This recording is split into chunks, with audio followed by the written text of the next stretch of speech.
lórí mi lọ́lọ́run dá fún mi pé mi kò ní jìyà láyé. Báwo ni tọ̀tá ṣe jẹ́ tọ́fẹ́ fi wá fún mi jìyà? Báwo ni tọ̀tá ṣe jẹ́ tọ́fẹ́ fi pá mú mi jìyà? Tọ́lọ́run dá fún mi pé mi kò ní jìyà láyé. Jọ̀fẹ̀, báwo ni tọ̀tá ṣe jẹ́ tọ́fẹ́ fi pá mú mi jìyà?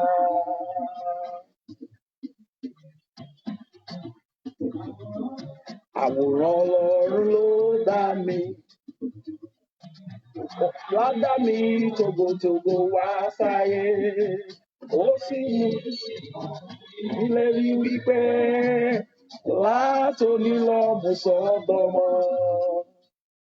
Hey, Kórèdé, I dey feel you, my friend. Wípé pé mi kò ní jìyà láyé. Báwo ni tọ̀tá ṣe jẹ́ tọ́ fẹ́ fipá mú mi jìyà?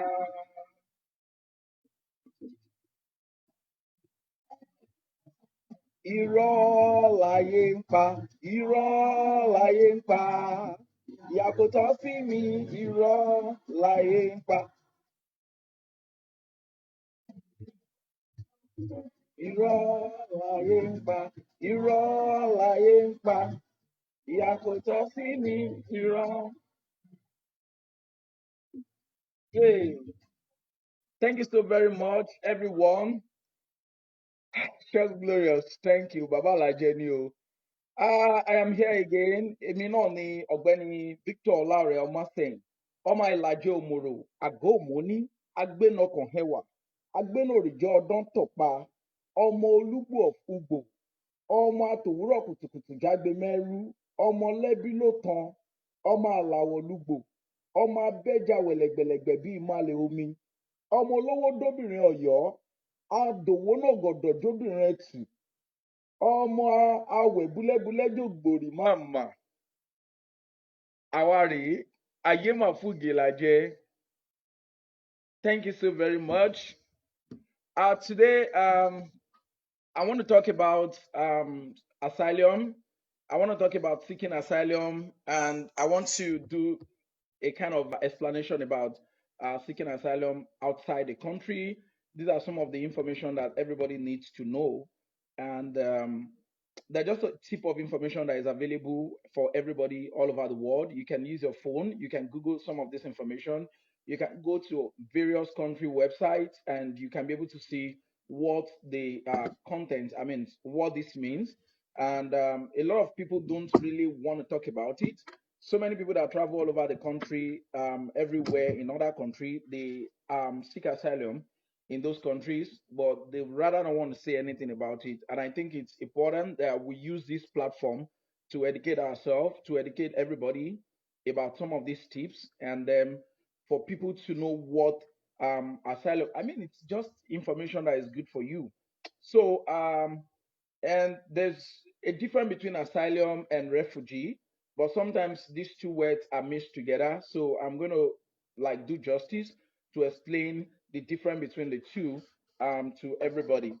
So first, I need to define what asylum is. Like I put in my introduction, an asylum seeker is a person who has fled their home country because of war or other factors that can harm their family before they enter the country. Okay, so you can apply for asylum if you feel that there's a war or there's a conflict or there's um, disaster, natural disaster, or there's a political instability, or you are being persecuted. And as a result of that, for your personal safety, you can actually seek asylum in another country. So an asylum seeker is an immigrant who have been affected by forced displacement and may have been considered a refugee or sometimes they use these two words together. So I'm going to be explaining more about it. So a person becomes an asylum seeker by making a formal application for the right to remain in another country and keep that status within until the application has been concluded. So if you are in a particular country outside your home country and you do not formalize your application process or you do not apply, then you are not an asylum seeker. So until you submit an application, until your application is being reviewed or is being submitted, then you are an asylum seeker. So then the relevant immigration authorities of the country of asylum would determine whether the asylum seeker should be granted asylum or become officially recognized as refugee. But let me also say that when you go to other people's country aside from your own country and um, you do not go back to your home country and you're not applying for asylum or refugee and you're not qualified to stay beyond 6 months, for instance, in the US, or 3 months or 1 month, depending on the validity of the period they gave you in those countries. So if you exceed the time frame, then you are considered to be an illegal immigrant. You are considered to be an illegal immigrant.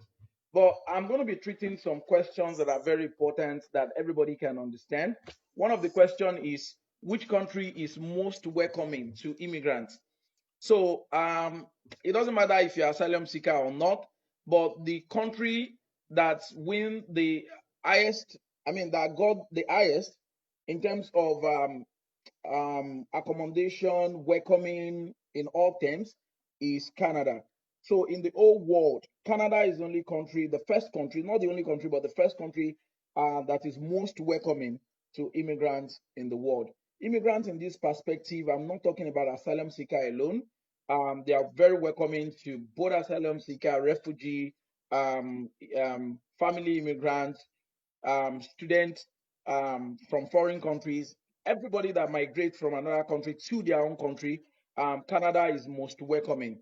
So another question that I also need to let people understand is that can asylum seekers choose any country? Okay, so there is no legal requirement for you when you want to seek asylum in any country. There's no legal requirement that says that this is a particular country that you need to choose. So, and you can depend on the country and the content of law in those countries. You can decide to seek asylum depending on where you find yourself, because most times people who seek asylum are seeking asylum because there is a particular reason. Maybe they are being forced, displaced, like the Boko Haram insurgents or Fulani herdsmen, Arcadia, or natural disaster like earthquake, or I mean, so many other reasons like political instability, conflict, war, like the war in Liberia, sometimes the war in Libya, the war in Sudan. You know, all of this insecurity and instability in those countries, even the war and the famine in Somalia, is enough reason why people from those countries can migrate or seek asylum in another country. So, which country is safe for immigrants? The safest country for immigrants around the world is Sweden. But there are so many other countries in the world as well that is safe. But the most safest is Sweden. So not even United States or Canada or any other country, as at these current statistics, whatever I'm giving you is like these current statistics. So in North America, for example, the term asylee is used when an asylee can be used as well for asylum seeker, and but in the United States, when you apply for your asylum, you are called an asylum seeker. And then when your asylum is being granted, then they're going to refer to you as an asylee who has the right to stay in the country. So in the UK, for instance, you can as well seek asylum in the UK. There's another question: how long can asylum seekers stay in the UK? So in the United Kingdom, if you seek asylum in the United Kingdom, you can stay in the United Kingdom for like 5 years. Okay, you and your dependents, you and your family, everybody is going to be allowed to stay if you've been granted permission to stay in the UK for 5 years. After 5 years, then you are qualified to change your status to apply for change of status, like a permanent resident or your citizen naturalization and all of that. The same thing apply here in United States. If you stay as an asylum seeker whose asylum application have been approved, you have a right to adjust or apply to adjust your status in 1 year after you've been granted asylum. And after 1 year that you get your green card, then you can apply after you are 5 years in the country for naturalization or citizenship. So this is very important. Another question is going to be looking at, is it illegal to seek asylum? No. The answer is no. Although some asylum seekers enter the country illegally, and when you enter any country illegally, um, once you apply for asylum, you submit your application, then you are no longer an illegal immigrant. Okay, you're no longer an illegal immigrant. So the movement of people from one country to the another seeking asylum is covered under the 1951 Refugee Convention. So there is an international law that make provisions and that protects people individually from any country in the world, that they have a right to migrate from one country to the other or seek asylum in those countries. The 1951 Refugee Convention. And another refugee law is the European Convention on Human Rights, also give protections to countries that are part of this refugee convention to create their own policies um, that can help to protect asylum seekers in those countries.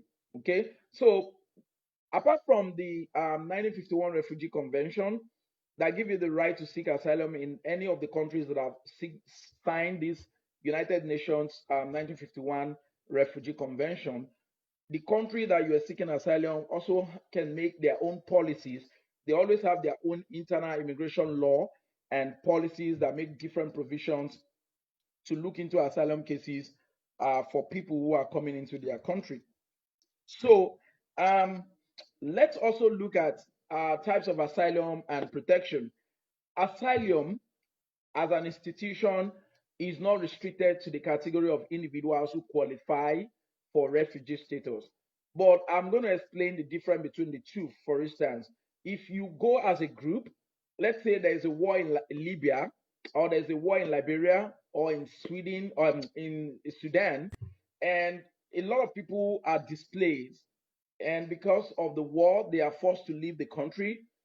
Then the country where you are going to be moving to, that country is going to see you, every one of you, as a refugee because you are taking refuge outside your home country. So because you are more than one person and you are applying as a group, so they are going to treat you all as a refugee, and they are going to look at your cases one after the other, and they are going to determine if they want to approve your asylum case, or the permission for you to stay in those countries. They are going to give it to you. So most times when you are applying in a group or you're moving in a group, that is when the word refugee is being used. So when you apply as an individual, as one person or one family, then it's going to be an asylum. Okay, so that is the difference between the two. We should understand that. So there are conventions like refugee conventions that give power to different countries. One of it is the July 2013. Also make it, the 1951 Refugee Convention as well.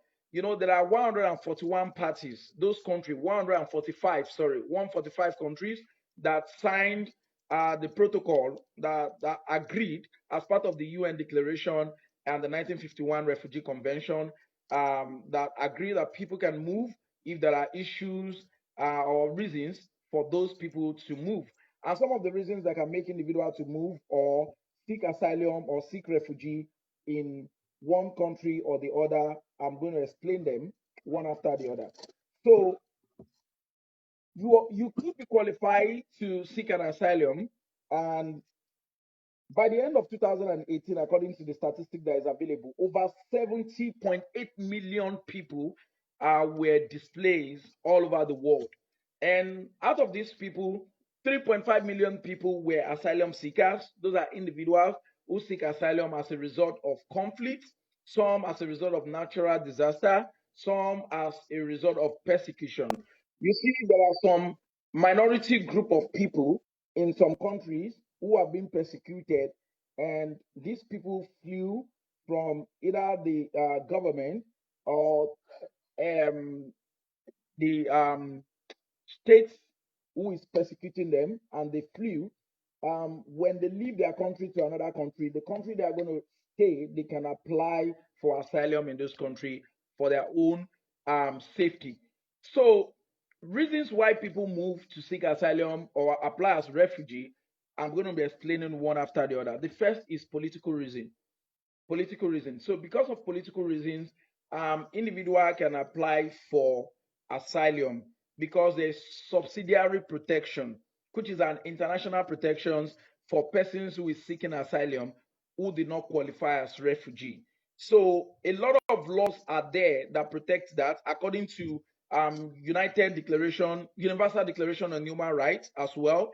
Um, that provisions give a right to seek asylum from prosecution for anybody, and the persons can also be granted refugee status or asylum according to the convention and the protocol on um, status of refugee.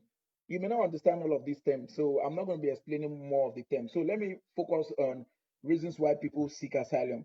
So I've said if you belong to a particular group of people that, I mean, for political reason, if there's a political um, issue in your country, let's say for instance, when we had the military regime in Nigeria, we have a lot of people who are the pro-military activists, the NADECO, a lot of coalition, the Afenifere, all of those people are agitating that we should go back to democracy. The military head of states in Nigeria see them as a threat to their government, and they continue to persecute these people, arrest them, detain them, put them in jail or kill some of those people. And a lot of them were running out of the country to seek political asylum in other countries. During those NADECO period, we have the likes of Bola Ahmed Tinubu and some other members of NADECO who actually run out of the country and flew to seek asylum in those other countries because of their involvement and their activism against the government. So you have a right, if there's evidence that prove that you've been persecuted or the government of your country is persecuting you or running after you, if those evidence are there, you can seek asylum anywhere um, in all of the countries that are part of um, the UN Declaration and assigned to the Treaty of the 1951 Refugee Convention. So um, Canada, UK, US, all countries, a lot of them actually are open to accept asylum seekers who are fleeing their countries as a result of this political instability. So the same thing apply in South Africa. When South Africa had the apartheid regime, when there was before they granted South Africa the liberation, the freedom, the democracy that they returned back to, they had a terrible regime that was persecuting the people, and a lot of elites in South Africa were coming together, like the ANC coalition members and some other South Africa activists were coming together to say to fight the government, to speak against the government, the way the government is treating the people. So a lot of them were being persecuted, were arrested, jailed, and many of them died. So a lot of these people as well ran away to seek asylum either in neighboring countries, in Zimbabwe, in Kenya, in Uganda, and other countries, including Nigeria, Liberia, and Sierra Leone, and all of those other countries. A lot of them ran away, even to the UK, depending on where you can have access to. So if there's political instability or political conflict that is affecting you as an individual, you have a right to seek asylum. Okay. So another reason is conflict. If there's a conflict, like we have the Boko Haram insecurity or security challenge in the northeast, people that lives in those areas, if they have evidence that some of them have been affected by this Boko Haram insurgent and the conflict that is happening, they can seek asylum either anywhere they feel they are going to be comfortable or their life is going to be safe. You can move as well to Chad, to Niger, to Cameroon, to other countries, depending your capacity and the access that you have to transport yourself and your family to those countries. Um, so you have a right to seek asylum. If there is a natural disaster, for instance, there's a we know that when there was an earthquake in Haiti, a lot of them moved to other countries, because they need to be safe. And some of those things could also be like the fire disaster. For example, we have climate change issue, and there's a lot of fire disaster happening in California, in United States. So a lot of people were moved out of their home, and they had to move to another state, for instance, here. But when you use the word refugee or asylum, it means that you are moving from your home country to another country. So that we should understand. Now, if you have, like, you belong to a particular group and maybe a minority group, and the government is persecuting you, you have a right to also seek asylum. Like the guys who are part of the NSAS movement, a lot of young people, Nigerian young people, a lot of activists, a lot of advocates who are part of fighting the corruption on the government, advocating and doing protests. Those organizers, if any one of them feel that their life is being at risk, or they're being persecuted by the government, they have a right to move out of the country, seek asylum in any other country for you to be safe. Um, we remember when DJ Switch actually moved to Canada and to seek asylum. The evidence is there everywhere. Everybody knows that our life wasn't safe in Nigeria as a result of the Lekki toll gates protest and the NSAS movement.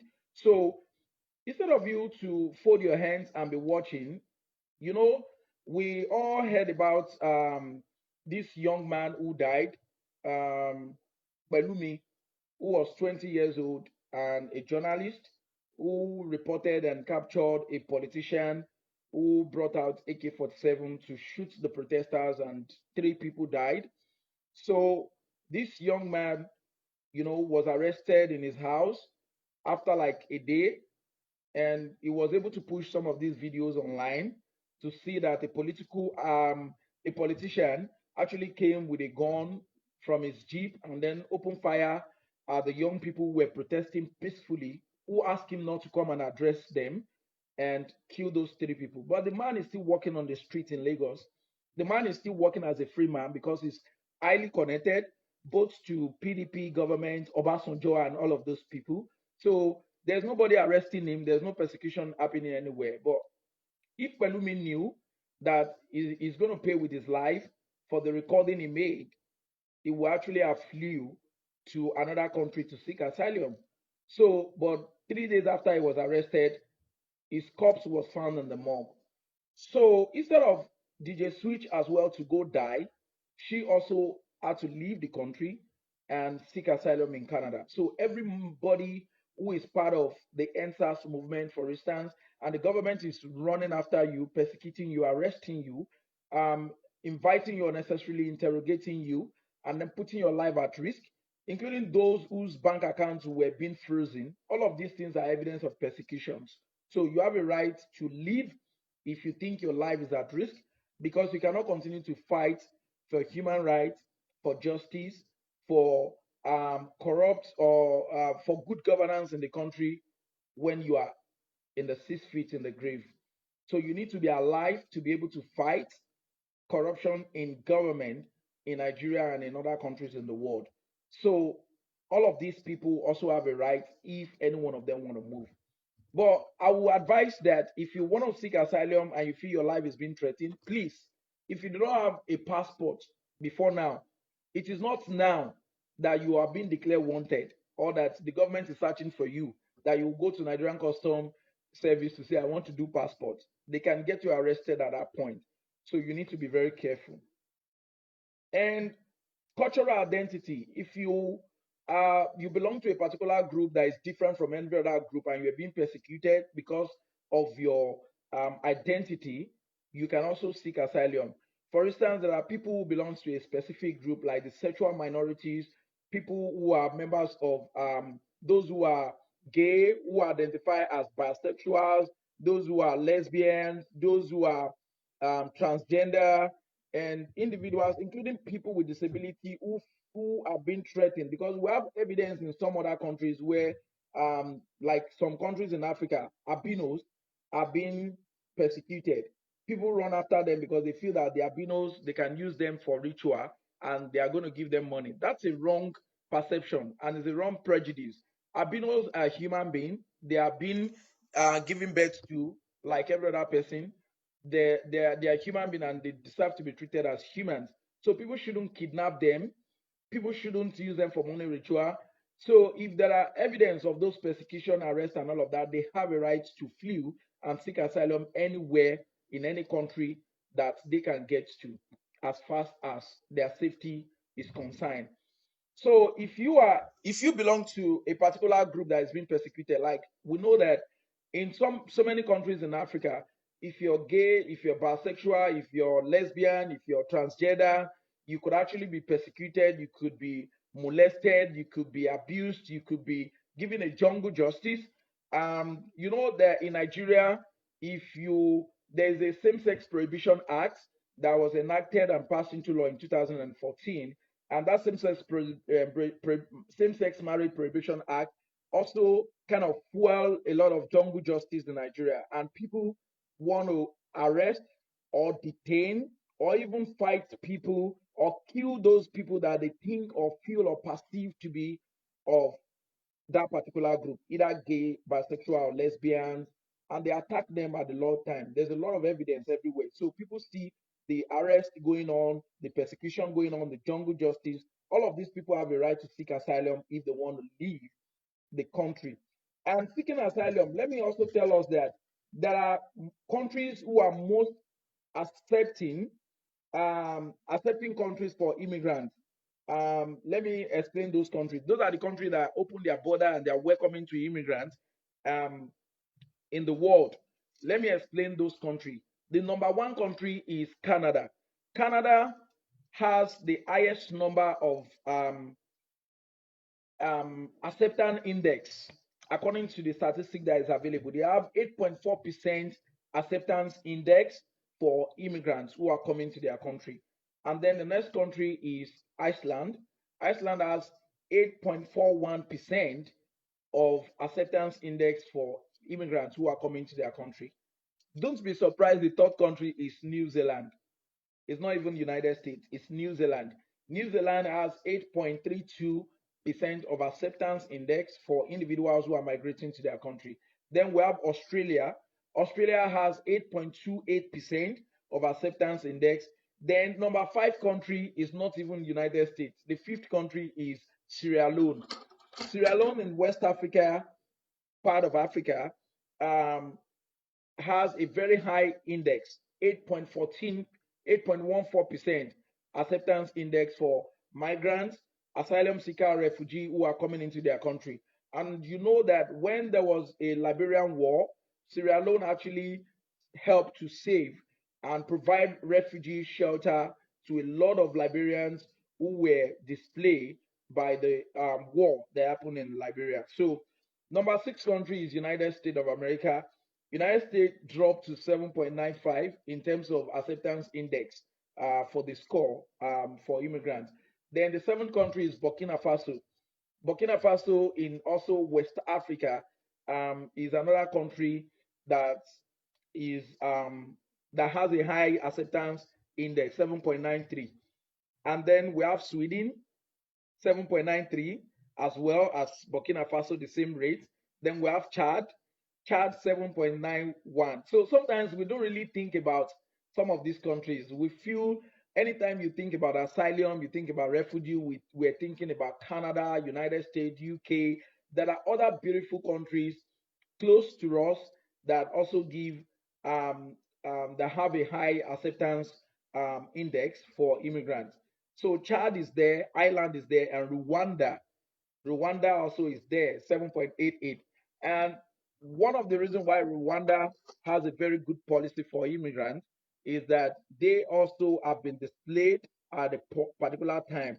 You remember there was a time that there was war in Rwanda. That was when we had the Hotel Rwanda movie, if you remember that, or sometimes in April, when there was a conflict like that resulted into war between the Tutsi and the Twi. I don't know the particular tribe, but if you watch the movie, Hotel Rwanda, or sometimes in April, you are going to appreciate the value of some of the things that happen in Rwanda, and they were internally displaced in millions, and other countries opened their border to provide shelter and refugee hosts to those people.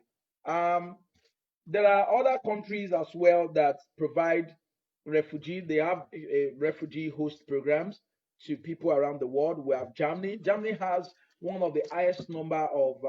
I mean, they are also giving shelter to refugees and internally. You see, as part of the Europe, the Germany has a very big provisions to ensure that they support refugee seeker and asylum seekers. So they also help to provide support, especially when individuals that are migrating from the Mediterranean Sea, coming from Libya, going into the sea. They provide ship, immigration ship that helps to rescue those people so they will not die in the sea. So Germany has 1,191,000 refugees in their country, and that represents about 1.5% of the total population of Germany. So that's a very huge one. Ethiopia has 962,000 refugees in their country. That represents about 0.9% of the total population of Ethiopia.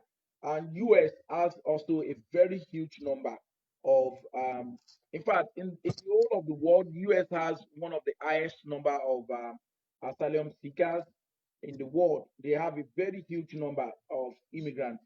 Apart from asylum seekers or refugees, they have the highest number of immigrants in the world. As at 2015, the statistic that was available, United States has 48 million immigrants that live in the state. Those are the people who are born outside the United States, and so they are all immigrants. So that we should understand. Now, let me also tell us some questions.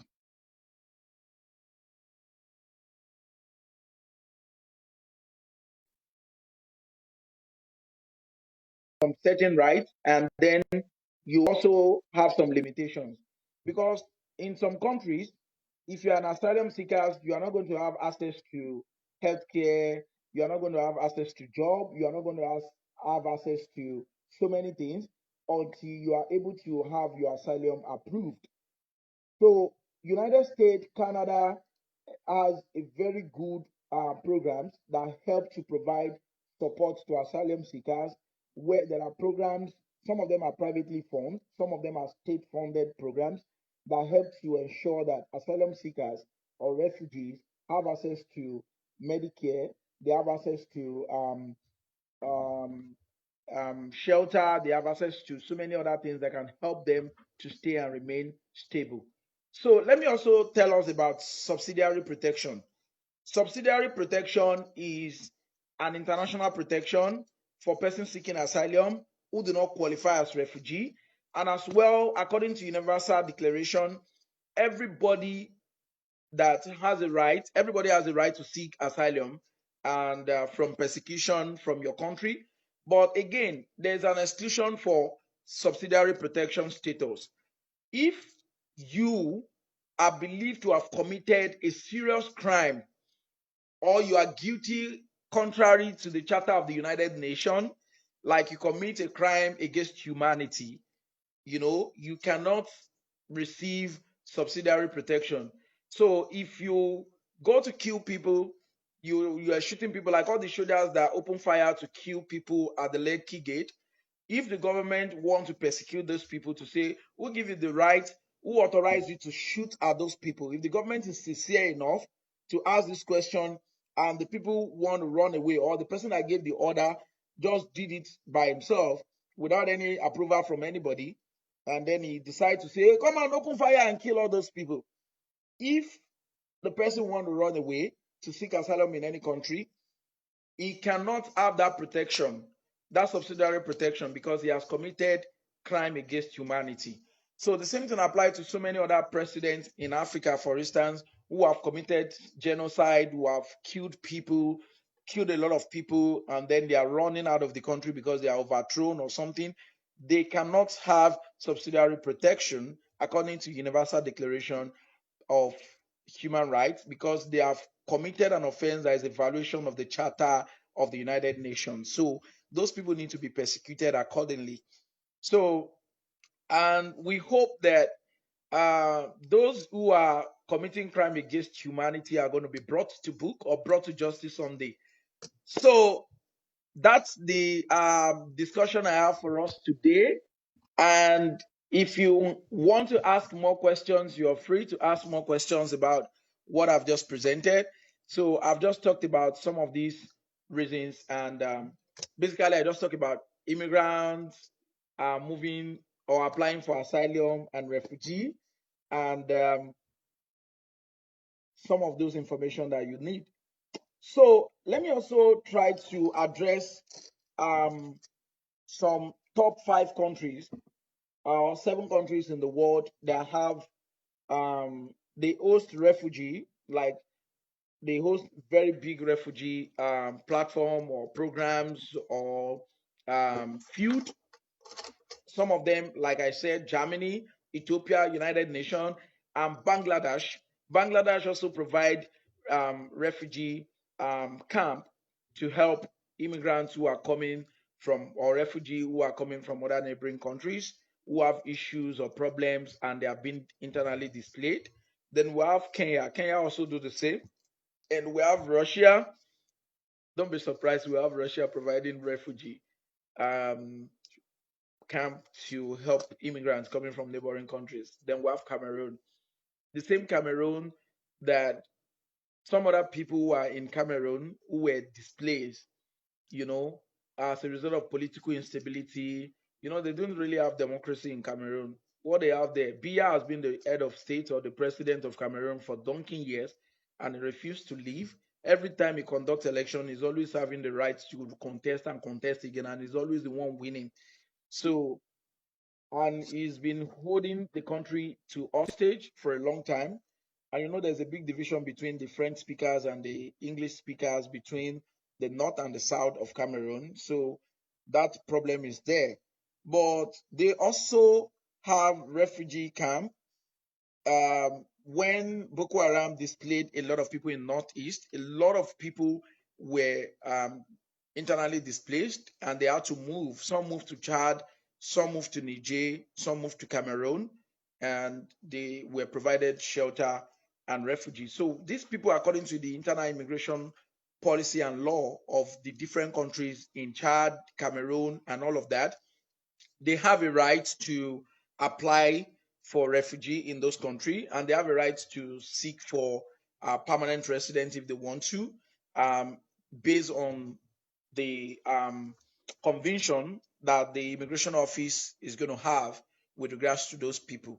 And every day by day, the insecurity in Northeast continue. I really credit everybody that lives around Northeast in Borno, in all of these states that has been affected by Boko Haram, where the insurgence is high, and those people who every day experience terrific news of farmers who have been slaughtered by insurgents, headsmen, Fulani headsmen, insurgents, and Boko Haram, and all of that. Look at the news that happened in Castina. The president of Nigeria went to his hometown for a vacation, and the the insurgents, went to a school and took away a lot of children. So this is very traumatic for the parents and the family. So there's a lot of reasons why people can actually move from one country to the another for their own personal safety and for the right of um, they have a right to do that. So asylum is a protection granted to foreign nationals. So I'm going to be reading about in the United States. In the United States, all those who arrive at the border, that's the point of entry, and those who meet the international law definition of a refugee. So when you have a fear that you can be persecuted or your life is at risk and you cannot return back to your country, you can declare for asylum at the point of entry within the country where you get to. And asylum has a limitation, especially in United States, for instance. If you are in the country, you need to apply within a year that you arrived. If it is more than a year, then you are already violating, or you are not going to be eligible to apply for that particular um, asylum. So, as a signatory to the 1967 protocol, um, the United States, as well in the United States immigration law, the United States has legal obligations to provide protection to those who qualify as refugee.